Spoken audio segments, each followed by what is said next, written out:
কাছে এই কথাটা বলতে পারতাম না। মা কান্না ছাড়ার কিছুই বলতে পারতাম না, মা বলার সুযোগও ছিল না। ওই সময় শুধু কান্নার আওয়াজ শোনার সাথে সাথে মা দৌড়ায় আসে, আমাকে কোন ভাবে কেমন করে আমাকে চুপ করাবে সেই ব্যবস্থা করতেন কি বলেন, করছে কিনা? মা তাড়াতাড়ি করে কোলে নিয়ে আসেন, দুধ পান করাইছেন। কান্না বন্ধ যদি না হয় দৌড়ায় ইমাম সাহেবের কাছে গেছে, আমার সন্তানের কি হয়েছে দেখো, হুজুর একটু জারা দিয়ে দেন, আমার সন্তান তো কান্না বন্ধ হয় না। তারপরেও দেখা যায় ডাক্তারের কাছে গেছে, ডাক্তারের কাছেও কান্না বন্ধ হয় না। মা কলিজায় সহ্য হয় না সন্তানের কান্নার আওয়াজ। এই মাকে কেমনে মানুষ মার সঙ্গে বেয়াদবি করে, বাবার সঙ্গে বেয়াদবি করে। বাবার জীবনটা সন্তানের জন্য বিলিয়ে দিছে, সারাটা জীবন বাহিরে কাটায় দেয়, জীবনে কোনোদিন ভালো খাবার খায় না সন্তানের জন্য। এই সন্তান মা বাবার সঙ্গে কেমনে নাফরমানি করে? যদি নাফরমানি করে থাকো তাড়াতাড়ি মা বাবার কাছে বেঁচে থাকলে ক্ষমা চাও, আর যদি বেঁচে না থাকে তাহলে আল্লাহ তাআলার কাছে ক্ষমা চাও। আল্লাহর কুদরতি ভাই এই সবে বরাতের রাত্রিতে ক্ষমা চাও, আল্লাহ আমার মা বাবা তুমি বেঁচে নেই, কার কাছে যাবো, তুমি ছাড়া আর কেউ নাই, আল্লাহ আমাকে ক্ষমা করে দাও। আল্লাহ তাআলা বলেছেন লা তাকনাতু মির রাহমাতিল্লাহ, আমি তোমার রহমত আমার রহমতের দরজায় বেশি, সুতরাং তুমি আমার কাছে ক্ষমা চাও। আল্লাহ তাআলা আমাদের সকলকে এই রাত্রি জাগরণ করে ইবাদত করার জন্য তৌফিক দান করুন এবং পরের দিন একটা রোজা রাখার জন্য তৌফিক দান করুন। এটা হলো 3 তারিখের দিনগত রাত্রি, আগামী মঙ্গলবারের দিনগত রাত্রি, বুধবারের দিন হলো শবে বরাতের দিন। কি বলেন? আগামী বুধবারের দিন শবে বরাতের দিন, আর মঙ্গলবারের দিনগত রাত্রি হলো মানে শবে বরাতের রাত্রি। এই রাত্রি জাগরণ করব, পরের দিন রোজা রাখবো। আল্লাহ তাআলা আমাদের সকলকে এই রাত্রি জাগরণ করে নিজের গুনাহ ক্ষমা চাওয়ার জন্য আল্লাহ তাআলার কাছে জীবনের গুনাহ ক্ষমা নেওয়ার জন্য তৌফিক দান করুন। ওয়া আখিরু দাওয়ানা আলহামদুলিল্লাহি রাব্বিল আলামিন। যারা সুন্নাত পড়ে নেই সুন্নাত পড়ে নেই ইনশাআল্লাহ। মুবারাকাতিন ইন্না কুন্না মুনজিরিন ফিহা ইয়াফরাকু কুল্লু আমরিন হাকীম আমরাম মিন ইনদিনা ইন্না কুন্না মুরসিলিন। মান আল্লাহ তাআলা ডাক দিয়ে বলে ইন্না আনজালনাহু ফি লাইলাতিন মুবারাকাতিন ইন্না কুন্না মুনজিরিন। এমন এক বরকতপূর্ণ রাত্রি, এই রাত্রি এমন এক বরকতপূর্ণ রাত্রি যেই রাত্রিতে আল্লাহ তাআলা কোরআন নাযিল করেছেন। প্রশ্ন আসতে পারে, বলে শবে কদরে কোরআন নাযিল হয়েছে, আপনি আবার উল্টা বলেন। কি বলেন? প্রশ্ন আসে কিনা? সব উলামায়ে কেরাম একমত, বলে শবে কদরে সূরা রমজানের সূরা মানে কোরআন নাযিল হয়েছে। আপনি বলেন শবে বরাত নাযিল হয়েছে। এটা তো আমার কথা না, আল্লাহ তাআলার কথা। সুবহানাল্লাহ। আমি বললাম এটা কার কথা? আল্লাহর কথা। আল্লাহ বলছে ইন্না আনজালনাহু ফি লাইলাতিন মুবারাকাতিন ইন্না কুন্না মুনজিরিন ফিহা ইউফরাকু কুল্লু আমরিন হাকীম। আল্লাহ তাআলা বলেন এই বরকতপূর্ণ রাত্রিতে আমি কোরআন নাযিল করেছি, কোরআন নাযিল করেছি। মুফাসসিরিনে কেরাম বলেন এই রাত্রিতে আল্লাহ তাআলা তার আরশে মুআল্লা থেকে লৌহে মাহফুজ পর্যন্ত এই কোরআনটা পৌঁছায় দিয়েছেন। সুবহানাল্লাহ। কোরআন প্রথম এই শবে বরাতের রাত্রিতে লৌহে মাহফুজ পর্যন্ত পৌঁছায় দিয়েছেন, আর লৌহে মাহফুজ থেকে জিবরাইলের মাধ্যমে একে একে সামান্য অল্প অল্প করে রাসূলের কাছে পৌঁছায় দিয়েছেন। সুবহানাল্লাহ। শবে বরাতের রাত্রিতে যে ভাগ্য রজনী, এই রাত্রিতে মহান আল্লাহ তাআলা কোরআন, সমস্ত কোরআন শরীফ লৌহে মাহফুজে আগে নাযিল করেছেন। এই জন্যই ইন্না আনজালনাহু ফী লাইলাতিন মুবারাকাতিন ইন্না কুন্না মুনজিরিন। আল্লাহ তাআলা বলেছেন আমি কোরআন নাযিল করেছি, এই রাত্রিতে কোরআন নাযিল করেছি। দুনিয়াতে আসে নাই, লৌহে মাহফুজে একত্র করে পাঠাইছেন। আর লৌহে মাহফুজ থেকে যখন সর্বপ্রথম আসা শুরু হয় সেটা হলো কদরের রাত্রি।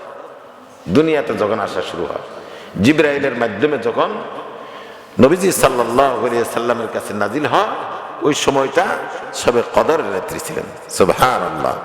তাহলে রমজানের দাও ঠিক আছে, আর এই রাত্রিটাও কোরআন নাজিলের রাত্রি, এটাও ঠিক আছে। কি বলেন, ঠিক আছে কিনা? জনাবে নবী মুহাম্মদ রাসূলুল্লাহ সাল্লাল্লাহু আলাইহি ওয়াসাল্লাম ফরমান, এই কদরের রাত্রিতে মান আল্লাহ তাআলা ডাক দিয়ে বলেন, আমার বান্দা ঘুম থেকে জাগো, ঘুমায়ও না আর ঘুমায়ও না। জীবনে বহুদিন ঘুমাইতে পারবা, কিন্তু এই রাত্রি সামনের বছর আর পাবা এমন কোনো গ্যারান্টি নাই। কি বলেন, গ্যারান্টি আছে? আল্লাহ তাআলা যেহেতু ক্ষমার ঘোষণা দিয়েছেন, আলা মিন মুস্তারজিকিন ফারজুকনা, আলা মিন মুস্তাগফিরিন ফাগফির লা। ও বান্দা, ও আমার গুনাহগার বান্দারা, তোমরা আমার কাছে এসো, আমার কাছে চাও, আমি গুনাহ ক্ষমা করে দিব। আল্লাহ কাছে এসে বলে, এখন তো মানে ক্ষমা করে দেব এটার কোনো গ্যারান্টি নাই। কি বলেন, ক্ষমা করে দিব সেটা ঠিক আছে, ক্ষমা করে দেব, কিন্তু এরকম গ্যারান্টি নাই যে আল্লাহ তাআলা বলে দিছে, নবী বলছেন বলে আজকে তুমি মাফ চাইলে আজকে ক্ষমা করে দেব, এরকম গ্যারান্টি নেই। কিন্তু এই শবে বরাতের রাত্রিটা আল্লাহ তাআলা, আল্লাহ নবী মুহাম্মদ রাসূলুল্লাহ সাল্লাল্লাহু আলাইহি সাল্লাম বলেন, আল্লাহ প্রথম আসমানে এসে আহ্বান করতে থাকে, আমি আসো তোমাকে ক্ষমা করে দেব। সুবহানাল্লাহ। এটা গ্যারান্টি, এই রাত্রিতে ক্ষমা দিবে আল্লাহ তাআলা। কিন্তু তিন শ্রেণীর মানুষকে আল্লাহ তাআলা ক্ষমা করবে না। কয় শ্রেণীর? তিন শ্রেণীর। এক নাম্বার, যারা পিতা মাতার নাফরমান সন্তান, নাউযুবিল্লাহ, যারা মা বাবার সঙ্গে নাফরমানি করেছে, এদেরকে আল্লাহ তাআলা ক্ষমা করবে না যতক্ষণ পর্যন্ত মা বাবা ক্ষমা না করছে। দুই নাম্বার, যারা জিনাকার, জিনা ব্যভিচারে লিপ্ত হয়, এদেরকে আল্লাহ তাআলা ক্ষমা করবে না। তিন নাম্বার হলো আল্লাহ তাআলার নাফরমান বান্দা, যারা আল্লাহ তাআলা বলতে কোনো কিছুই মনে করে না যে আল্লাহ একজন আছে, সৃষ্টিকর্তা আছে। আছে না এমন মানুষ? এদেরকে আল্লাহ তাআলা ক্ষমা করবে না। এই তিন শ্রেণীর মানুষকে আল্লাহ তাআলা ক্ষমা করবে না। এই জন্যই আমরা যদি এরকম তিন শ্রেণীর মধ্যে যদি পড়ে থাকি, আমার নিজে তো জানা আছে, কি বলেন, জানা আছে কিনা?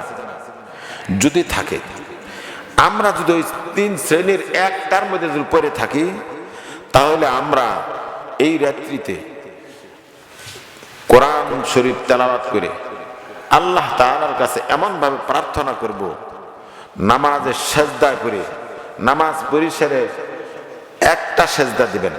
এর আগে বলে দিছি, একটা সেজদা দিবেন। সেজদা দিয়ে শুধু সুবহান রাব্বিয়াল আলা, সুবহান রাব্বিয়াল আলা, সুবহান রাব্বিয়াল আলা বলার পর আপনি বলবেন, আল্লাহ আমি তো জিনাকার, আর জীবনে কোনোদিন জিনা করব না, তুমি ব্যতীত আর পৃথিবীর কোন মাখলুকাত জানে না আল্লাহ। তোমার কাছে আমি, তুমি তো জানো আমি গুনাহগার, আমি জিনাকার, আমাকে ক্ষমা করে দাও, আমি আর কোনোদিন জিনার কাজে লিপ্ত হব না। আপনি যদি এইভাবে ক্ষমা চাইতে পারেন, চোখের পানি যদি ফেলাইতে পারেন, চোখের পানি ছাড়া আপনার গুনাহ কোনোদিন ক্ষমা হবে না। আপনাকে চোখের পানির যে কত মূল্য এটা যদি জানতাম জীবনে কোনোদিন মানুষ করতো না, চোখের পানি ছাড়া কোনোদিন করতো না। মহান আল্লাহ তাআলা কিয়ামতের কঠিন ময়দান যখন কায়েম হয়ে যাবে, মানুষ জাহান্নামে যাবে, জাহান্নামীগণ জাহান্নামে যাবে, জাহান্নামের ওয়াটার হয়ে যাবে, জাহান্নামে যাও। কিছু বান্দা আছে গুনাহ করেছে কিন্তু আল্লাহর ইবাদত করেছে, আল্লাহর কাছে ক্ষমা প্রার্থনা করেছে। গুনাহ যখন দেখবে ফেরেশতারা গুনার আমলনামা দেখে তাকে জাহান্নামের দিকে টেনে নিয়ে যাবে, হাসরায় নিয়ে যাবে। কিন্তু আল্লাহ তাআলা এমন একজন ফেরেশতা রেখে দিয়েছেন, ও ফেরেশতা, আমার এই বান্দা আমার কুদরতি পায়ে সেজদা দিয়ে চোখের জল ফেলেছিল, এই জলগুলি তুমি রেখে দিয়েছ, এই চোখের পানিগুলি তুমি নিয়ে এসো, আজকে দরকার এই পানিগুলি জাহান্নামের আগুনের ভিতরে নিক্ষেপ করে দাও। জাহান্নামে চোখের পানিগুলি দেওয়ার সাথে সাথে জাহান্নামের আগুন নিবে, পানি হয়ে যাবে। সুবহানাল্লাহ। জাহান্নামের আগুন আর জ্বলবে না, জাহান্নামের আগুন নিভে যাবে। তাহলে কি দরকার কিনা, কি বলেন? কুদরতি পায়ে সেজদা দিয়ে বলবেন, আল্লাহ আমাকে ক্ষমা করে দাও। আমরা আল্লাহ তাআলা আরেকটা আয়াত বলেছেন, লা তাকনাতু মির রাহমাতিল্লাহ ইন্নাল্লাহ ইয়াগফিরুয যুনুবা জামিআ ইন্নাহু হুয়াল গফুরুর রহিম। আল্লাহ তাআলা বলেছেন, ও বান্দা তুমি গুনাহ করেছো, হ্যাঁ গুনাহ করেছো, ঠিক আছে, তুমি পাহাড় পরিমাণ গুনাহ করেছো, উহুদ পাহাড়ের চেয়েও বেশি গুনাহ করেছো, উহুদ পাহাড়ের চেয়ে পাহাড় পরিমাণ গুনাহ করেছো, কিন্তু আমার রহমতের চেয়ে বেশি তো করো নাই। আমার রহমত আর তোর চেয়ে আরো লক্ষ লক্ষ কোটি কোটি গুণ বেশি আমার রহমত। সুতরাং বান্দা তুমি আমার কাছে ক্ষমা চাও, আমি তোমাকে ক্ষমা করে দেবো। সুবহানাল্লাহ। কিন্তু চাওয়ার মতন চাইতে হবে, চোখের জল ফেলতে হবে। চোখের জল ফেলে আপনাকে আল্লাহ তাআলার কাছে কান্নাকাটি করতে হবে, আল্লাহ আমি আর কোনোদিন এই গুনার কাজে লিপ্ত হব না। আমি মা বাবার নাফরমান যদি হয়ে থাকি, মা বাবাকে যদি কষ্ট দিয়ে থাকি, মা বাবা বেঁচে থাকলে তার পায়ে ধরে আমি ক্ষমা চাবো, মা তুমি আমাকে ক্ষমা করে দাও। যেই মা এত কষ্ট করে 10 মাস 10 দিন গর্ভে ধারণ করেছে, ভাত খাইতে পারে নাই, ঘুমাইতে পারে নাই, চলাফেরা ঠিক মতন চলাফেরা করতে পারে নাই, সেই মার সাথে কেমন সন্তান নাফরমানি করে, কেমনে করে? যে মা 2.5 বছর পর্যন্ত আপনাকে আমাকে বুকের দুধ পান করে মানুষ করেছে, শরীরে এক ফোঁটা ধুলাবালি লাগতে দিত না।